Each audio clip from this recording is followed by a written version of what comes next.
Right now we have a special guest in the studio. We have Bridget from Tanglewood Nature Center and Hank, the red-tailed hawk. So thanks for bringing in Hank this morning. Yeah, thanks for having us. Of course. Now, it's been a while. I've seen Hank before. It's been a while. He has gotten pretty big. Yeah. So tell us about Hank. So Hank's a red-tailed hawk, and he's actually one of our oldest birds, a senior citizen, though you wouldn't know it by looking at his handsome face. No, he's so cute. Yeah, he's been in captivity since 2006. Wow. So he's kind of an old bird. I mean, they can live to be 30, so we hope to have him for a really long time. Good.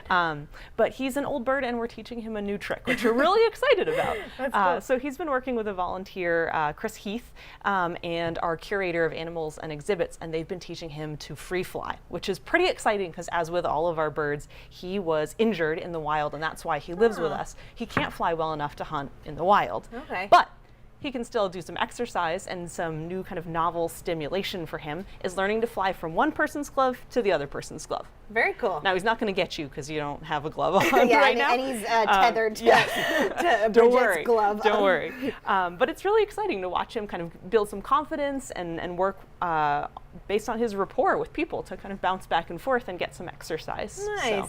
So, yeah. There's a video on Tanglewood's Facebook page of WENY, the curator. Yes. Yeah, bouncing back and forth with Hank. So it's pretty cool. You got to check it out. Yeah. Now, you said they are native to the area. They and are. You'll see them around the wintertime, right? Yep, they overwinter.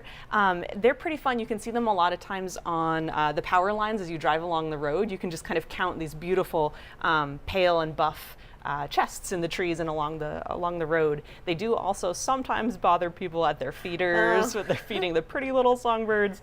But they're really good. They're good to spot around in the winter. Cool. Yeah, you can catch their footprints in the snow. And speaking of snow and walking through it, you guys have snowshoes for rent at Tanglewood, right? We do. Yeah, Tell us it's a about that. fantastic way to stay healthy in the winter. If we ever get snow again, it's really fun. Nice. It's a totally different workout too than regular old hiking. You can really feel it in your calves, which is kind of fun. Yeah. But especially for kids, it's really fun for them to bound along on the top of the snow. Cool. And we have snowshoes for rent for kids all the way up to adults. Nice. And for $10 a day for non-members, or even less for members of Tanglewood, you can go out and play in the snow and look for prints. And Cool. you said footprints. These guys are actually really fun to look for because you can see the wing beats where they descend into the snow to grab their prey. Oh, cool. So you'll see like a wing pattern on either side and a big hole in the middle, and you know something exciting happened. Oh, I'm sure. So there you go. If that doesn't sell it, get out to Tanglewood Nature Center, go snowshoeing and walk through the snow, and visit Hank and all the other cool animals they have up there. So Bridget, thanks so much for coming in. Thanks for having us. Hank. You were very well behaved today. He's been kind of crazy this morning, all over the place, a little nervous.